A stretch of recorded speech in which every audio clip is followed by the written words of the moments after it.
Question में ये एक डायग्राम गिवन है। इसमें हमारे पास में दो मिरर हैं, इनके बीच का एंगल थीटा है। ये हमें पता नहीं है, यही पता लगाना है। गिवन क्या है कि एक रे ऑफ लाइट है, वो आ रही है। कैसे आ रही है? ये लाइट जो आ रही है ये ओबी के पैरेलल है, ठीक है।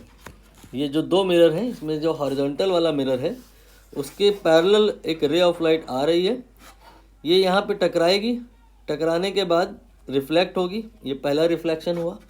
फिर ये दूसरे मिरर पे ओबी पर जाकर हिट करेगी और वहाँ से एक बार और रिफ्लेक्शन होगा।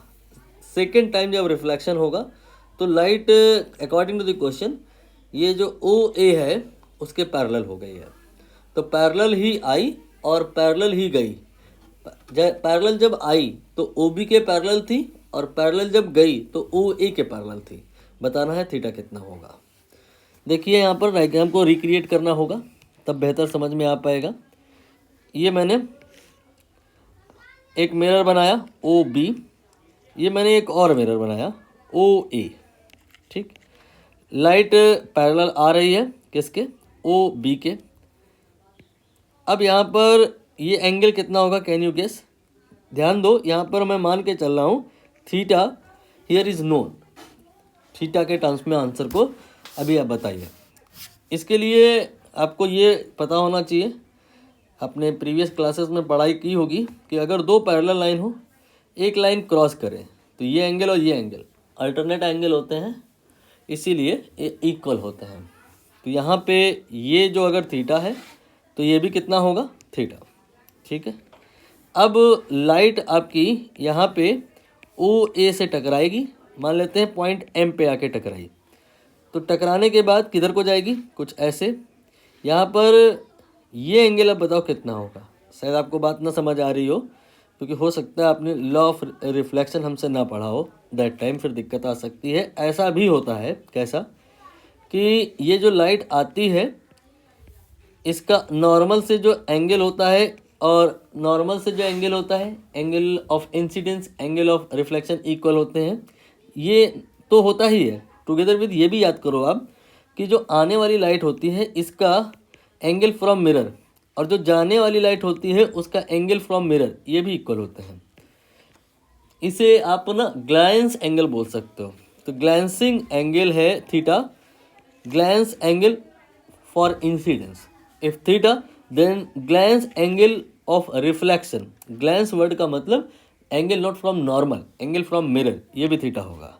अगर आपको अभी भी समझने में सुविधा हो रही है तो एक नॉर्मल यहाँ ड्रॉ कर लो, लेकिन फिर डायग्राम आपका पजलिंग हो जाएगा, अननेसेसरी हौच-पौच हो जाएगी और समझ में चीज़ें हो सकता है कम है।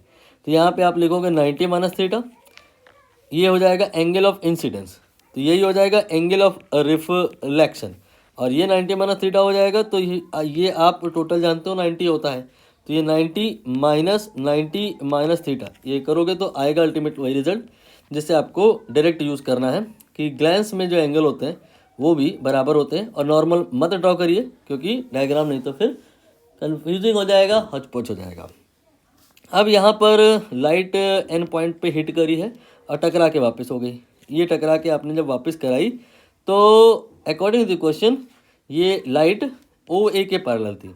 अगेन यही वाला रूल लगाएंगे, दो क्रॉस लाइन है, सॉरी दो पैरेलल लाइन है, एक ये लाइन है मान लो और एक ये लाइन, और अगर ये लाइन को क्रॉस करे कोई ऐसे, तो फिर ये एंगल और ये एंगल अल्टरनेट होते हैं, इक्वल होते हैं। मतलब यहाँ पे क्या है कि ये आपकी लाइन और ये आपकी लाइन पैरेलल है, इस लाइन के द्वारा इन्हें क्रॉस किया जा रहा है, तो ये एंगल और ये एंगल अल्टरनेट होंगे, इक्वल होंगे। इसलिए यहाँ जो थीटा लिखा है आप यहाँ भी थीटा लिख सकते हैं, ठीक है। वापस आपने यही वाला रूल लगाना है, कौन वाला?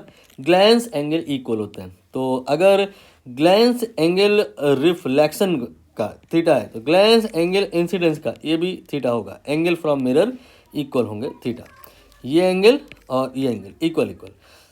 यहाँ पे अब आप एक ट्रायंगल देख लो जिसमें सारे एंगल थीटा थीटा थीटा है, तीनों को जोड़ दो 3 थीटा हो जाएगा, और ट्रायंगल के तीनों एंगल का टोटल 180 होता है, तो थीटा आपका 60 हो जाएगा।